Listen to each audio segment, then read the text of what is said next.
انا كنت راكب اكس برضه كده، مصر اسكندريه السريع قوي اللي ما يقفش على محطات زي على طول كده على طول. حلوه كده. ايه ولمحت لك انا كنت راكب فين؟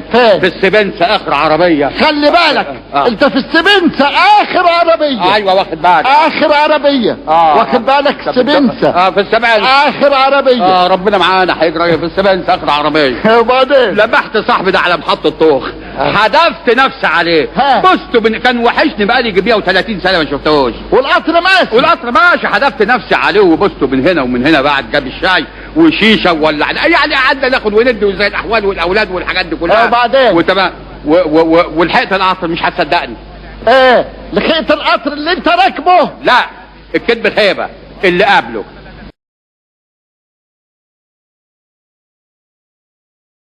لا دي واحده. اللي فيه نام في الميدان 18 يوم، انا نمت في الميدان 850 يوم. ايش ده؟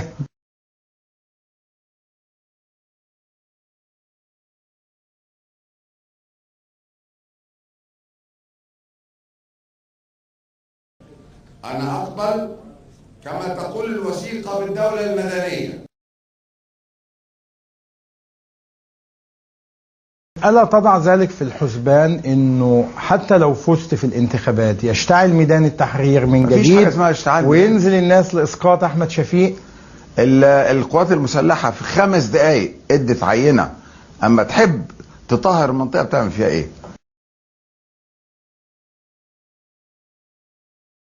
أقبل كما تقول الوثيقة بحرية التعبير والمساواة.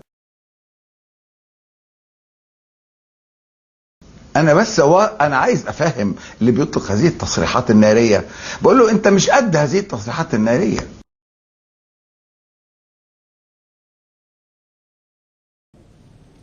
لن يكون هناك إقصاء أو إبعاد لأي قوة سياسية مهما اختلفت معها.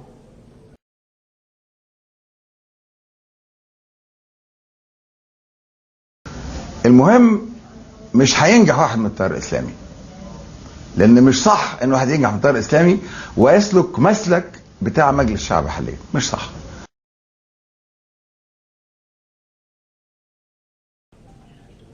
ذهب عهد الاعتقالات، لن يسجن صاحب رأي.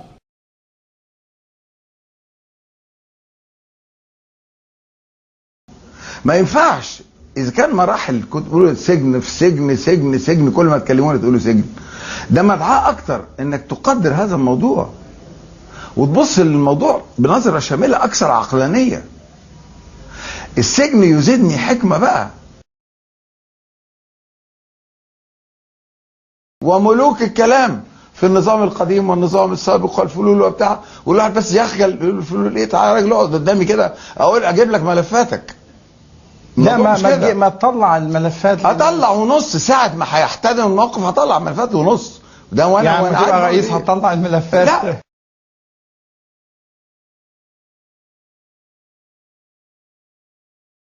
لسبب هيجي مرحلة تانية يا وائل، واسمع كلامي، هيجي مرحلة تانية يا وائل هيعتبر كلامك ده جريمة تخش عليها تطير رقبتك. ده لما يرجع النظام السابق يحكم.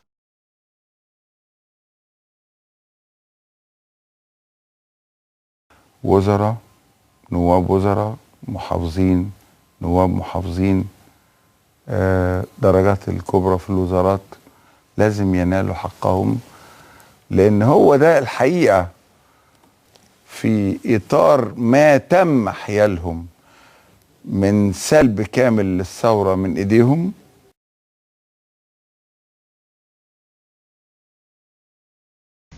بيجوني في البيت وقالوا لي خدعنا. تحب حضرتك تعرف بقيه الاجابه؟ لكن يعني هؤلاء اسقطوا حكومتك من ميدان التحرير. يكن انا بقول لك النهارده بعد مرور هذا الزمن ادي اللي بيحصل. بعد مرور المرحله دي ادي اللي بيحصل. جم يقولوا لي خدعنا. طب خدعتوا ليه؟ بالنص.